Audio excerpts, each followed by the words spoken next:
close-up and the long shot, so different, yet on the other hand, in Juan Darien, the theater piece I did, it begins with a mountain of 12-foot village. That's a long shot of the village, the Mexican village or the South American village. And little puppets move up and down the roads of the village. And you're really looking at a long shot. And then up in a little house at the top of the village, there's a little window and a shadow puppet this big, literally, is of a silhouette of a woman, the oldest form of cinema, shadow puppetry. And she's obviously rocking something. And then the entire village turns around, and it's the inside of that room, and there's a mother in a mask on the bed with a coffin, and she's rocking the coffin. Well, that's cinema. But the art of the theater is the moving, is the turning. You know, it's a different kind of transition and how the music plays. So I constantly move from one thing, from opera, theater, to cinema, because they each offer something that the other doesn't. And the playgrounds change. But I enjoy all of the, people say, do you like one better than the other? I like things about one better than another. The close-ups would seem to me to be an interesting appeal. I was thinking, watching the reel, the scene where he's right before he chops the hand off, that little tilt of the head and that amazing eyebrow. Yeah, yeah. You're not going to get that on stage. No, you don't get that.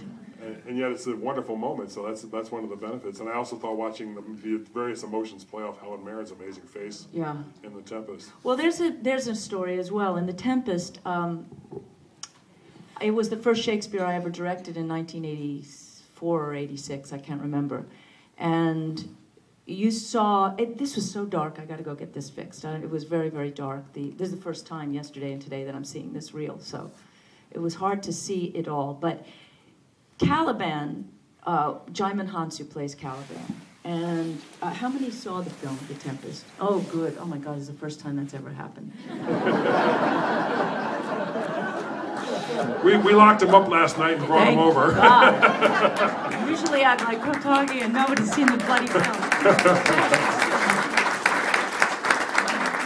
All right, so now you'll know. His first line, one of his first lines is, here I'm stymied in this hard rock, while you do take from me the rest of the island.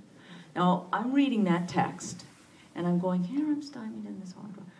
What is that? And Shakespeare is so visual. Every single thing I do comes from his ideas. There's nothing visual up there that didn't come from the language.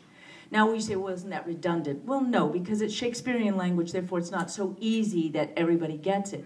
So in the play, it wasn't Broadway, it was off Broadway, I was inspired by the image of the Mudmen of New Guinea, where they wear what looks like, it's a big clay mask, but it looks like a giant rock. I don't know if you've seen those pictures, but they're almost naked, covered in clay, and there's a giant mud mask on their head with just 2 eye holes and 2 ear holes and a mouth hole.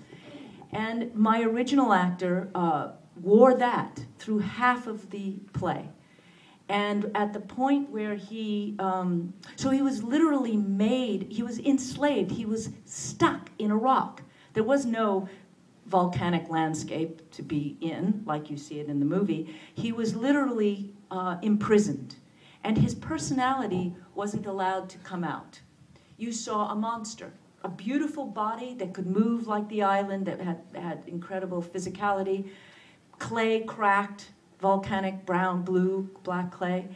But not until the wood he was carrying for Prospero, because I always had men, he took one of the logs when he sings Ka-Ka Caliban, freedom, high day, and he took a log, he was very drunk, and he broke open the mask.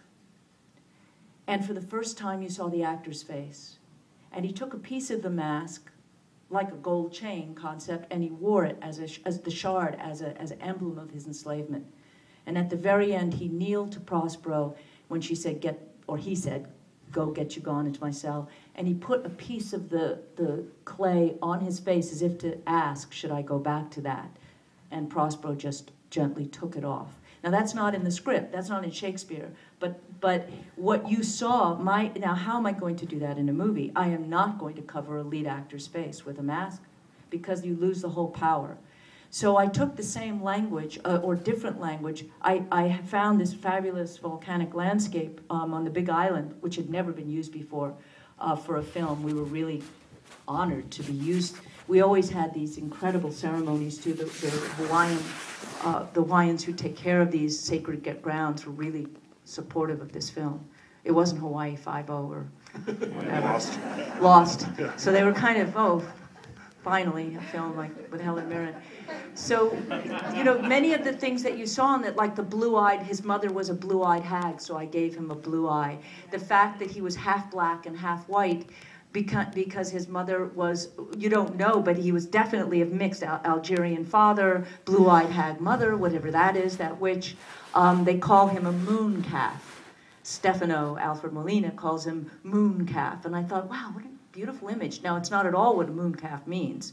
Moon calf is some disgusting fetus that comes out too soon. But the idea of him being like a calf, white, having spots that are black and white. So all of these notions that I did in the theater, I've had to find a way to do in the cinema that would let the actor shine. And that's the same with Ariel. That's the difference in our sensibilities. You have this beautiful cultural reference to the Mudman, and I saw the Clayman that came off the walls and Flash Gordon when I was a kid. But anyway, it works either way. I also noticed the face almost had like a half-moon quality, too. Yeah. Well, it's a circular moon. Yeah, the circular moon there. Exactly. Yeah. One of the other fascinating things about The Tempest is, of course, and I'm just so dying to learn about it, is the casting of Helen Mirren as Prospera. And you talked a little bit about that last night, but maybe you could talk again a little bit about that, how that came to be, and what the thinking was. Well, I wanted to do The Tempest because I had directed it in the theater and I love it. It's actually the 400th anniversary of that play this year, and it's his last play. And Titus is considered to be either his first or one of his first. And it's got a nice, messy, angry young man quality to it. And Tempest is all sort of, everything is wound up at the end.